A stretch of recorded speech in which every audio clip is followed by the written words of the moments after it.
ಜನರಿಗೆ ಬೆಳಕು ಕೊಡುವ ಹಾಗೆ ನಾವು ಕೂಡ ಸಮಾಜದಲ್ಲಿ ನಮ್ಮಿಂದ ಸಹಾಯ ಸಹಕಾರವನ್ನ ಬಡ ಜನರಿಗೆ ನಿರ್ಗತಿಕರಿಗೆ ಮಾಡಿದ್ದೇ ಆದಲ್ಲಿ ಆ ಜ್ಯೋತಿಯಾಗಿ ನಾವೆಲ್ಲರೂ ಕೂಡ ಒಲಿಬಹುದು ಅಂತ ಜ್ಯೋತಿಯನ್ನ ಬೆಳಗಿಸಲಿರುವಂತಹ ಎಲ್ಲ ಮಾನೀಯರಿಗೂ ಜೋರಾದ ಚಪ್ಪಾಳೆಯನ್ನು ಕಟ್ಟುವುದರ ಮುಖಾಂತರ ಆ ಒಂದು ಕಾರ್ಯಕ್ರಮದ ಶೋಭೆಯನ್ನಿಸಬೇಕಂತ ವಿನಂತಿ. ಅಂಧಕಾರವನ್ನ ಅಳಿಸಿ ತನ್ನ ಕೈಲಿ ಎಷ್ಟು ಸಾಧ್ಯ ಇದೆಯೋ ಅಷ್ಟು ಕತ್ತಲನ್ನ ಓಡಿಸ್ತಕ್ಕಂಥ ಕೆಲಸವನ್ನ ಜ್ಯೋತಿ ಮಾಡ್ತಾ ಇದೆ. ಆ ಜ್ಯೋತಿಯಾಗಿ ಎಲ್ಲರೂ ಜೀವನ ಬೆಳಕಾಗಲಿ. ಕನಕನ ಆ ಪುಸ್ತಕವನ್ನ ಬಿಡುಗಡೆ ಮಾಡಬೇಕು ಅಂತಕ್ಕಂಥ ಒಂದು ಸದುದ್ದೇಶದಿಂದ ಶಾಸಕರ ನೇತೃತ್ವದಲ್ಲಿ, ಶ್ರೀಗಳ ನೇತೃತ್ವದಲ್ಲಿ, ಗಣ್ಯಮಾನ್ಯರ ನೇತೃತ್ವದಲ್ಲಿ ಪುಸ್ತಕ ಬಿಡುಗಡೆ ಆಗ್ತಾ ಇದೆ. ಆ ಪುಸ್ತಕ 1000 ಪ್ರತಿಗಳ ಮುದ್ರಣಗೊಂಡಿದೆ. ಇನ್ನೂ 1000 ಪ್ರತಿಗಳ ಮುದ್ರಣವನ್ನು ಕಂಡು ಅವರಿಗೆ ಅದು ಶ್ರಾವಣದಾಗ ಅಷ್ಟೇ. ಬಟ್ ಆ ಒಂದು ನಿಟ್ಟಿನೊಳಗಡೆ ವಿಶೇಷವಾಗಿ ಇವತ್ತಿನ ಈ ಒಂದು ಕಾರ್ಯಕ್ರಮಕ್ಕೆ ನಮ್ಮ ಜನಪ್ರಿಯ ಶಾಸಕರಾಗಿದ್ದ ದೊಡ್ಡನಗೌಡ ಸಾಹೇಬರು ಮತ್ತು ಬಯ್ಯಾಪುರ ಸಾಹೇಬರು, ಆಮೇಲೆ ವಿಶೇಷವಾಗಿ ಪೂಜ್ಯರು, ಇನ್ನೊಂದು ಗಮನಕ್ಕಿರುವಂತಂದ್ರೆ ನಮ್ಮ ಒಂದು ಕಾರ್ಯಕ್ರಮಕ್ಕೆ ಭಾವೈಕ್ಯತೆಯ ಒಂದು ಬಿಂಬ ಅಂತಕ್ಕಂಥ ಅಭಿಪ್ರಾಯ ಇಟ್ಕೊಂಡು ಹೋಗುವ ಹೊತ್ತಾಗ ನಾವು ವಿಶೇಷವಾಗಿ ಏನಪ್ಪ ಅಂದ್ರೆ ವಾಲ್ಮೀಕಿ ಸಮಾಜದ ಗುರುಗಳಾಗಿರ್ತಕ್ಕಂಥ ಶ್ರೀಯುತ ನವೀನ್ ಚಂದ್ರ ನಾಯಕ್ ಅವರನ್ನು ಕೂಡ ಮೊನ್ನೆ ಅವರನ್ನು ದರ್ಶನ ಕೊಟ್ಟಾಗ ಅದ್ಭುತವಾಗಿ ಗೊತ್ತುಕೊಂಡು ಈ ಒಂದು ಕಾರ್ಯಕ್ರಮದ ಅವರನ್ನು ಕೂಡ ಈಗ ನಾವು ಸ್ಮರಣೆ ಮಾಡಬೇಕಾಗುತ್ತೆ. ಅದೇ ತರನಾಗಿ ನಮ್ಮ ಈ ಒಂದು ಆಲ್ಮೋಸ್ಟ್ ಸಮಾಜಕ್ಕೆ ಹಿನ್ನಡೆಯಾಗಿ ಬೆನ್ನೆಲುಬಾಗಿ ನಿಂತಿರತಕ್ಕಂಥ ಶಿವಾನಂದ ಸ್ವಾಮೀಜಿಗಳು ಬಹಳ ಅಗ್ನಿ ಖಾರವಾಗಿ ನಮಗೆ ಒಂದು ಪ್ರೇರಣೆ ಮಾಡಿದ್ರು. ನೀವೇನೇ ಕಾರ್ಯಕ್ರಮ ಮಾಡಿದ್ರು ಒಂದು ಪ್ರಾಮಾಣಿಕ ಮಾಡ್ರಿ, ಅದಕ್ಕೊಂದು ನಿಯತ್ ಇಟ್ಕೊಂಡು ಮಾಡಿರ್ತಕ್ಕಂಥ ಒಂದು ಮಾತು ಇವತ್ತು ನಮ್ಮ ಈ ಒಂದು ಕಾರ್ಯಕ್ರಮಕ್ಕೆ ಅವರನ್ನ ಈ ಒಂದು ಪ್ರಾಸ್ತಾವಿಕದಲ್ಲಿ ನೆನೆಸಬೇಕು ಅಂತಕ್ಕಂಥದ್ದಿದೆ. ಅದೇ ತರನಾಗಿನೇ ವಿಶೇಷವಾಗಿ ಪೂಜ್ಯರಾಗಿರ್ತಕ್ಕಂಥ ಶಟಸ್ಥಲ ಬ್ರಹ್ಮಿ ಕರಿ ಬಸವ ಶಿವಾಚಾರ್ಯ ತಾತ್ಮರು ತನು ಮನ ಧನವನ್ನ ಪ್ರತ್ಯಕ್ಷವಾಗಿ ಅಪ್ರತ್ಯಕ್ಷವಾಗಿ ಬೆಂಬಲಿಸಿರುವಂತ ಕೂಡ ಈ ಒಂದು ಸಂದರ್ಭ ನೆನೆಸಬೇಕಾಗತ್ತ.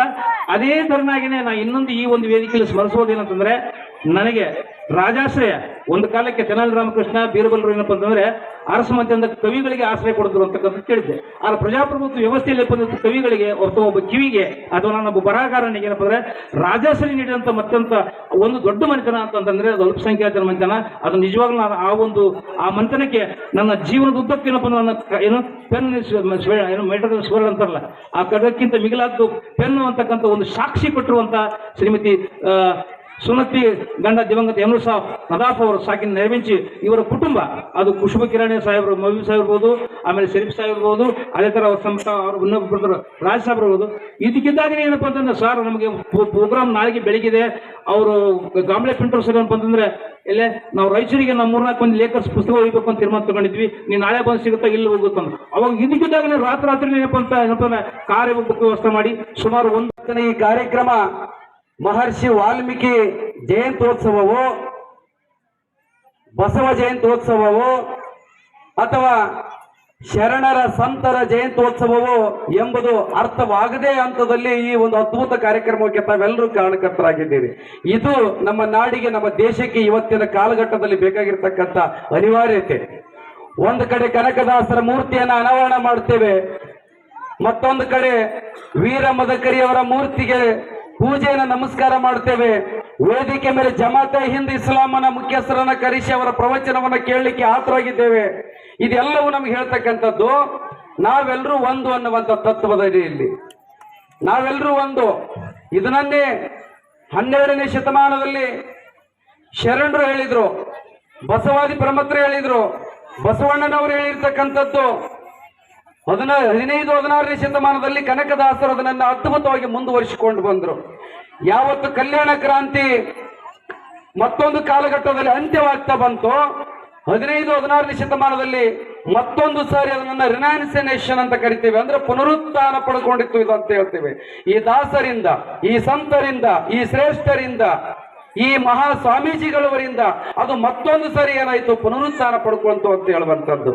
ಹಾಗಾಗಿ ಇವತ್ತು ನಾನು ಕನಕದಾಸರ ಜೀವನವನ್ನಾಗಲಿ ಅಥವಾ ಅವರು ನಡೆದು ಬಂದ ರೀತಿಯನ್ನಾಗಲಿ ನಾ ಹೇಳಿಕ್ ಹೋಗೋದಿಲ್ಲ. ನಮ್ಮ ಸ್ನೇಹಿತರು ಹೇಳ್ತಾ ಇದ್ರು ಬಡತನದಲ್ಲಿ ಬಂದಿರತಕ್ಕಂತ ಅಂತ. ದಯವಿಟ್ಟು ಕ್ಷಮೆ ಇರಲಿ, ಕನಕದಾಸರಿಗೆ ಬಡತನ ಇರಲಿಲ್ಲ. 78 ಹಳ್ಳಿಗಳ ದಂಡಾಯಕರು, ವಿಜಯನಗರ ಸಾಮಂತ ದೊರೆಯ ಅರಸರವರು ರಾಜಪ್ರಭುತ್ವವನ್ನು ಮೆರೆದಿರ್ತಕ್ಕಂಥ ಕುಲ ಅದು. ಆದ್ರೆ ಯಾವತ್ತು ಹೆಂಡತಿಯನ್ನ ಕಳೆದುಕೊಂಡ್ರು, ತಂದೆ ಗ್ರಾಮ ಈ ನಾಡಿಗೆ, ಈ ದೇಶಕ್ಕೆ ಮಾದರಿಯಾಗಿರ್ತಕ್ಕಂಥದ್ದನ್ನ ಬಿಟ್ರೆ ಕಂದಕೂರು ಗ್ರಾಮಕ್ಕೆ ಮುನ್ನುಡಿ ಬರೀತು ಅನ್ನುವಂಥದ್ದನ್ನ ಈ ಸಂದರ್ಭದಲ್ಲಿ ನೆನಪು ಮಾಡ್ಕೊಳ್ತೇವೆ ನಾವು. ನಮಗೆ ಬೇಕಾಗಿ ಇದು ಆತ್ಮೀಯರೇ, ನಮಗಿದೇ ಬೇಕಾಗಿದ್ದು. ಶಿಕ್ಷಣವನ್ನ ಅರಸಿ ಅರಸಿ ವ್ಯಾಸರ ಹತ್ರ ಓದಂತಾಗ ನಿನ್ನಂತ ಕುರುಬನಿಗೆ ಏಕೋ ಕೋಣನ ಮಂತ್ರ ಕೇಳಿ ತಮ್ಗೆಲ್ಲರಿಗೂ ಗೊತ್ತಿದೆ. ಸಾಕ್ಷಾತ್ ಯಮನ ವಾಹನವನ್ನೇ ತನ್ನ ಒಂದು ಶಕ್ತಿಯಿಂದ ಯುಕ್ತಿಯಿಂದ ತನ್ನ ತಪಸ್ಸಿನಿಂದ ಬರೆಸಿಕೊಂಡು ಆ ವ್ಯಾಸರ ಮುಂದ ತಂದು ನಿಲ್ಲಿಸಿದಂತ ಗೊತ್ತಾಯ್ತು ನೀನೇ ಶ್ರೇಷ್ಠ ಶಿಷ್ಯ ಅನ್ನುವಂಥದ್ದು. ಇದನ್ನ ಯಾಕೆ ಹೇಳ್ತಾ ಇದ್ದೀನಿ ಅಂದ್ರೆ ಇತಿಹಾಸ ಶ್ರೇಷ್ಠರು ಸಂತರು ಮಹಾನ್ ವ್ಯಕ್ತಿಗಳು ಹುಟ್ಟಿದ್ದು ಮೇಲ್ವರ್ಗದಲ್ಲಿ ಜಾಸ್ತಿ ಇಲ್ಲ, ಮೇಲ್ವರ್ಗದಲ್ಲಿ ಹುಟ್ಟಿಲ್ಲ, ತಳ ಸಮುದಾಯದಲ್ಲೇ ಹೆಚ್ಚಿನ ಸಂಖ್ಯೆಯಲ್ಲಿ ಹುಟ್ಟಿದ್ದಾರೆ. ಬೇಡರ ಕಣ್ಣಪ್ಪನನ್ನ ಉದಾಹರಣೆಗೆ ತೆಗೆದುಕೊಳ್ಳಿ, ಕನಕದಾಸರ ಉದಾಹರಣೆಗೆ ತೆಗೆದುಕೊಳ್ಳಿ, ಅಲ್ಲಮ ಪ್ರಭುವರ ಉದಾಹರಣೆಗೆ ತೆಗೆದುಕೊಳ್ಳಿ. ಲಕ್ಷಾಂತರ ಸಾವಿರಾರು ಜನರು ಇವತ್ತು ಹುಟ್ಟಿರ್ತಕ್ಕಂಥದ್ದು ತಳ ಸಮುದಾಯದಿಂದ ಇರ್ತಕ್ಕಂಥದ್ದು. ಈ ನಾಡಿಗೆ ಏನಾದ್ರೂ ಸಮಾನತೆಯ ತತ್ವವನ್ನು ಬಿತ್ತರಿಸಿರ್ತಕ್ಕಂಥದ್ದು ಅದು ತಳ ಸಮುದಾಯದ ಇಂಥ ಶ್ರೇಷ್ಠ ಸಂತರಿಂದ, ಇಂಥ ಶ್ರೇಷ್ಠ ಶರಣರಿಂದ. ಹಾಗಾಗಿ ಇವತ್ತು ನಾವು ಉಳಿಸಿಕೊಂಡು ಹೋಗ್ಬೇಕಾಗಿದೆ. ಸುಮ್ಮನೆ ನಾವು ಕನಕದಾಸ ಜಯಂತಿಯನ್ನ ಮಾಡಿ ಇಂಥ ಶ್ರೇಷ್ಠರನ್ನ, ಇಂಥ ಜನಪ್ರತಿನಿಧಿಗಳನ್ನ, ಇಂಥ ಮಹಾ ಸಾನ್ನಿಧ್ಯ ದಿವ್ಯ ಸಾನ್ನಿಧ್ಯ ವಹಿಸಿದ ಎಲ್ಲ ಶ್ರೀಗಳನ್ನ ಕರಿಕೊಂಡು ಇವತ್ತು ನಾವು ಈ ಗ್ರಾಮದಲ್ಲಿ ಎರಡೆರಡು ಮೂರ್ತಿಗಳ ಅನಾವರಣ ಮಾಡಿದ್ದೇವೆ ಅಂತಂದ್ರೆ ನಾವಿಬ್ರು ಒಂದು ಅನ್ನುವಂತ ಏಕತೆಯನ್ನ ಈ ನಾಡಿಗೆ ಸಾರಬೇಕಾಗಿದೆ. ನಾವು ಅದರ ಅನಿವಾರ್ಯತೆ ತುಂಬಾ ಇದೆ. ಅಂದಾಗ ಮಾತ್ರ ಸರ್ವ ಲ್ಯಾಂಡ್ ಮಾರ್ಕ್ ಆಗಿರ್ತದೆ. ಈ ಲ್ಯಾಂಡ್ ಮಾರ್ಕ್ಗೆ ಮಾತ್ರ ಸೀಮಿತ ಆಗಿದೆ. ಅಟ್ಲೀಸ್ಟ್ ನಾವು ಅವರ ಆದರ್ಶಗಳನ್ನ, ಅವರ ಹೇಳಿಕೆಗಳನ್ನ ಜೀವನ ಉದ್ದಕ್ಕೂ ಕನಕರು ಏನನ್ನ ಸಾರಿದ್ರು, ಜಾತಿ ಜಾತಿ ಅಂತ ಬಡದಾಡ್ಬೇಡ್ರಿ, ಕುಲ ಕುಲ ಅಂತ ಬಡದಾಡ್ಬೇಡ್ರಿ ಅಂತ ಹೇಳಿದ್ರು. ನಾವೆಲ್ಲರೂ ಸೇರ್ಕೊಂಡು ಅದನ್ನ ಮಾಡೋದು ಬೇಡ, ಅವರ ಮಾಡ್ರಿ ಅಂತ ಹೇಳಿದ್ರೆ ಅದಕ್ಕೆ ವಿರುದ್ಧವಾಗಿ ನಾವೆಲ್ಲರೂ ನಡ್ಕೊಳ್ತಾ ಇದ್ದೀವಿ. ಇವತ್ತು ವಾಲ್ಮೀಕಿ ಅಂದ ತಕ್ಷಣ ಒಂದು ಸಮುದಾಯ, ಮಲ್ಲಮ್ಮ ಅಂದ ತಕ್ಷಣ ಒಂದು ಸಮುದಾಯ.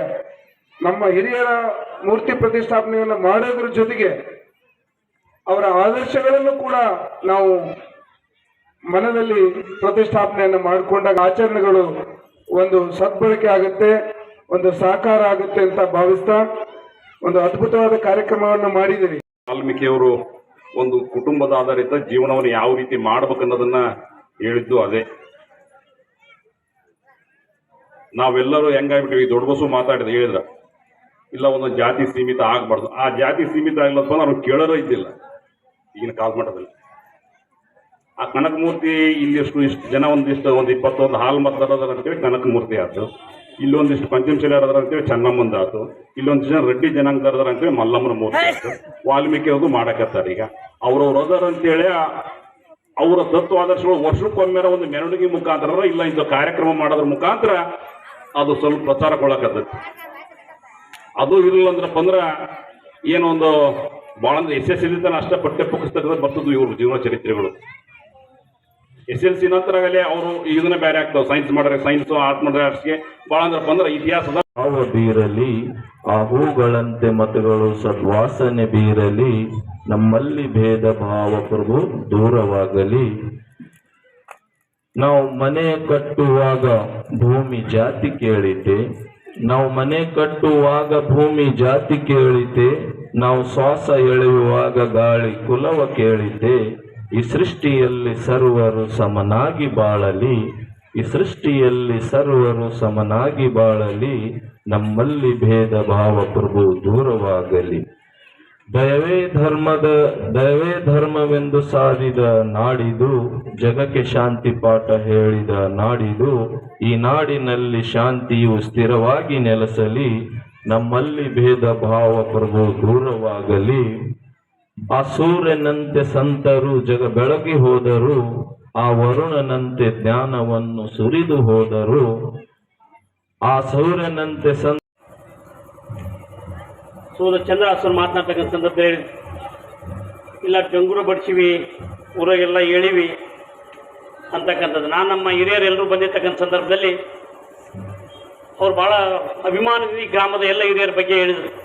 ಇಲ್ಲಿ ನಾವು ಸ್ವಲ್ಪ ಜನ ಇದ್ದೀವಿ, ಅದೆಲ್ಲರೂ ಕೂಡ ನಮ್ಗೆ ಸಾಥ್ ಕೊಡ್ತಾರೆ, ಹಾಗಾಗಿ ಇಂಥ ಒಂದು ಮೂರ್ತಿಯನ್ನು ಅನಾವರಣ ಮಾಡೋಕ್ಕೆ ಸಾಧ್ಯ ಆಗ್ತದೆ ಅಂತಕ್ಕಂಥದ್ದನ್ನು ಈಗ ಭಾಳ ಸಂತೋಷ.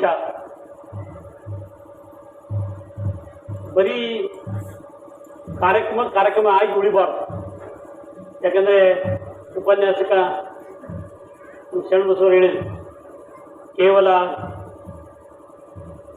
ಕಾರ್ಯಕ್ರಮ ಮಾತ್ರ ಸೀಮಿತವಾಗದೆ ನಾವು ಬದುಕಿನುದ್ದಕ್ಕೂ ಕೂಡ ನಾವು ಅದನ್ನು ಅನುಸರಿಸಿಕೊಂಡು ಹೋಗ್ತಕ್ಕಂಥ ಭಾಳ ಮುಖ್ಯ ಅಂತೇಳಿ. ಯಾಕಂದರೆ ಹಿಂದೆ ಹಿರಿಯರು, ಸಂತರು, ಶರಣರು,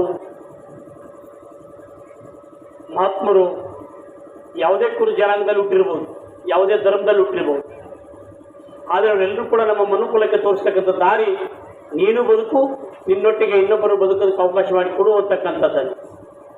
ಹಂಗೆ ಬದುಕಿದ ಮಾತ್ರ ನಾವು ಈ ಸಮಾಜದಲ್ಲಿ ನಮ್ಮ ಭಾವನೆಯನ್ನು ಅಥವಾ ನಮ್ಮ ಅಸ್ತಿತ್ವವನ್ನು ಉಳಿಸೋದಕ್ಕೆ ಸಾಧ್ಯ ಆಗ್ತದೆ ಅಂತಕ್ಕಂಥದ್ದು.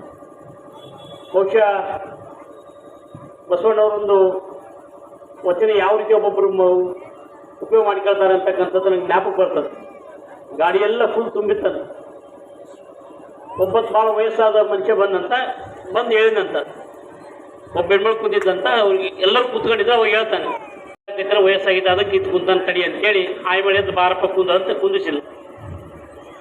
ಸ್ವಲ್ಪ ಆದಮೇಲೆ ಅದಕ್ಕಿಂತ ವಯಸ್ಸಾದಂಥ ಒಬ್ಬ ಯಜಮಾನದ ಗತ್ತಿಂದ ಅವಾಗ ಈ ಮಾದರಿ ಹೇಳಕತ್ತಂತ, ದಯವಿರಬೇಕು ಸಕಲ ಪ್ರಾಣಿಗಳಲ್ಲಿ. ಮೂಲ ಸೆರೆಯ ಮೇಲೆ ಆತ ಹೇಳಿದಂತ, ನಮ್ಮ ಚಿಂತೆಯೇ ನಮಗೆ ಆಸಮಕರವಾಗಿರುವ ಪರರ ಚಿಂತೆ ನಮಗೆ ಏತಕ್ಕಯ್ಯ ಅಂತ ಹೇಳಿ. ಈ ರೀತಿ ಒಮ್ಮೆ ಭಾಳ ಸಿಗಬಾರ್ದು ಅಂತ. ಈ ಗ್ರಾಮ ನಿಜವೂ ಭಾಳ ಸಂತೋಷ ಆಗ್ತದೆ. ಮೊನ್ನೆ ತೆಗ್ಗೇಳ ಗ್ರಾಮದಲ್ಲಿ ಕೂಡ ಎಲ್ಲ ಹಿರಿಯರು ಕೂಡಿ ಒಂದು ಕನಕದಾಸ ಮೂರ್ತಿ, ಒಂದು ಸಂಗೊಳ್ಳಿ ರಾಯಣ್ಣನ ಮೂರ್ತಿ ಮತ್ತು ಮಹರ್ಷಿ ವಾಲ್ಮೀಕಿಯವರ ಮೂರ್ತಿ ಅನಾವರಣ ಮತ್ತು ಕಾರ್ಯಕ್ರಮ ಭಾಳ ಉತ್ತಮವಾಗಿರ್ತಕ್ಕಂಥ ಕಾರ್ಯಕ್ರಮವನ್ನು ಮಾಡಿದರು. ಇವತ್ತು ಈ ಗ್ರಾಮದಲ್ಲಿ ಆಗ್ತಕ್ಕಂಥದ್ದು ನಿಜವೂ ಕೂಡ ಇದು ಭಾವೈಕ್ಯತೆಗೆ ಸಂಕೇತ ಅಂತೇಳಿ ಎಲ್ಲರೂ ಕೂಡ ಕರೆಸಿದ್ರಿ. ಗುರುಗಳಮ್ಮ ಶಿವಸಿದ್ದೇಶ್ವರ ಶ್ರೀಗಳನ್ನು ಕರೆಸಿದ್ರಿ, ಶಿವಾನಂದ ಗುರು ಕರೆಸಿದ್ದೀರಿ. ಇಬ್ಬರು ಕೂಡ ಈಗಾಗಲೇ ಗುರುಗಳು ಕರಿಬಸವೇಶ್ವರ ಶ್ರೀಗಳು ಮತ್ತು ನೈಜ ಶ್ರೀಗಳು ಬಂದು ಹೋಗಿದ್ದಾರೆ. ಮುಜಾವರವರು ಕೂಡ ಇದ್ದಾರೆ. ನಮ್ಮ ವಾಲ್ಮೀಕಿ ಗುರುಗಳಾಗಿರ್ತಕ್ಕಂಥ ನವೀಚಂದ್ರ ನಾಯಕರವರು ಕೂಡ ಇದ್ದಾರೆ. ಒಟ್ಟಾರೆ ಎಲ್ಲ ಸಮಾಜದ ಎಲ್ಲ ಗುರುಗಳನ್ನು ಕೂಡ ಕರೆಸೋದ್ರ ಮೂಲಕ, ಎಲ್ಲ ಸಮಾಜದ ಹಿರಿಯರನ್ನು ಕರೆಸೋದ್ರ ಮೂಲಕ ಉತ್ತಮವಾದಕ್ಕಂಥ ಸಂದೇಶವನ್ನು ಈಗ ನಾಡಿ ಕೊಟ್ಟಿದ್ದೀರಿ. ಕೇವಲ ಇದು ಈ ಕಾರ್ಯಕ್ರಮಕ್ಕೆ ಸೀಮಿತವಾಗದೇ ನಿಮ್ಮ ಬದುಕಿನುದ್ದಕ್ಕೂ ಕೂಡ ಇದನ್ನು ಅಳವಡಿಸಿಕೊಂಡು ಹೋದರೆ ಬಹುಶಃ ಕಂದಕೂರಿನ ಗ್ರಾಮ ಮುಂದಿನ ದಿನಮಾನಗಳು ಎಲ್ಲ ಗ್ರಾಮಕ್ಕೂ ಕೂಡ ಮಾದರಿ ಆಗ್ತದೆ ಅಂತಕ್ಕಂಥ ಗ್ರಾಮವನ್ನು ಮಾತನ್ನು ಕೂಡ ಈ ಸಂದರ್ಭದಲ್ಲಿ ಹೇಳಿ, ಇವತ್ತು ನನಗೆ ಚಪ್ಪಾಳೆ ಹೊಡೆಯೋಕ್ಕೂ ಶಕ್ತಿ ಆ ಒಂದು ಬರಹಗಾರಿಗೆ, ಆ ಒಂದು ಕವಿಗೆ ಪ್ರೋತ್ಸಾಹ ನಾವೆಲ್ಲರೂ ಕೊಡೋಣ ಅಂತಕ್ಕಂಥ ಮಾತನ್ನು ಹೇಳಿ ತಮ್ಮೆಲ್ಲರೂ ಕೂಡ ವಂದಿಸಿ ನನ್ನ ಮಾತನ್ನು ಮುಗಿಸಿ ನಮಸ್ಕಾರ. ಯಾವ ರೀತಿ ನಾನು ಹೇಳಬೇಕು ಅಂದರೆ, ನನಗೆ ಭಾಷಣದಲ್ಲಿ ಅಷ್ಟು ಮಾಡೋಕ್ಕೆ ರೂಢಿಲ್ಲ. ಆದರೂ ಕೂಡ ಕೆಲವೊಂದು ಹೇಳಬೇಕಂದ್ರೆ, ಕನಕದಾಸರು ಒಂದು ಸಲ ಏನು ಮಾಡ್ತಾರೆ, ತುಂಬ ಭಕ್ತಿಯಿಂದ ಕೇಶವನನ್ನು ಧ್ಯಾನ ಮಾಡೋ ಕಾಲಕ್ಕೆ ಎಲ್ಲರೂ ಕೂಡಿ ಆತನನ್ನು ಗುಡಿಯೊಳಗೆ ಬಿಡಬಾರ್ದು ಅಂತೇಳಿ ದೂರ ತಪ್ಪುತ್ತಾರೆ. ಆವಾಗ ಆ ಕನಕದಾಸರು ಏನು ಮಾಡ್ತಾರೆ, ದೇವರ ಗುಡಿಯಲ್ಲೇ ಇರ್ತಾನೆ, ನಾನು ಇದ್ದಲ್ಲ ನನ್ನ ಮನದಲ್ಲಿ ಇರ್ತಾನೆ ಅಂತೇಳಿ ಗುಡಿಯಿಂದ ಕುಂತು ಅವಾಗ ದೀನ ನಾನು ಸಮಸ್ತ ಲೋಕಕ್ಕೆ ದಾನಿ ನೀನು ವಿಚಾರಿಸಲು ಮತಿಹೀನ ನಾನು ಮಹಾಮಹಿಮ ಕೈವಲ್ಯಪತಿ ನೀನು ಏನು ಬಲ್ಲೆನು ನಾನು. ಅಂಬೇಡ್ಕರರ ಆದರ್ಶವನ್ನು ಇಟ್ಕೊಂಡು ನಾವು ಜಯಂತಿ ಮಾಡೋಕ್ಕೋಸ್ಕರ ಇದನ್ನ ತುಂಬ ಈಗ ಹೇಳಿದಾರಲ್ಲ, ಭಾಳ ಚೆನ್ನಾಗಿ ಹೇಳಿದರು. ಸಮಯದ ಅಭಾವ, ಪಾಪ ಹೆಣ್ಮಕ್ಳು ತುಂಬ ಹೈರಾಣಾಗಿರ್ತಾರೆ.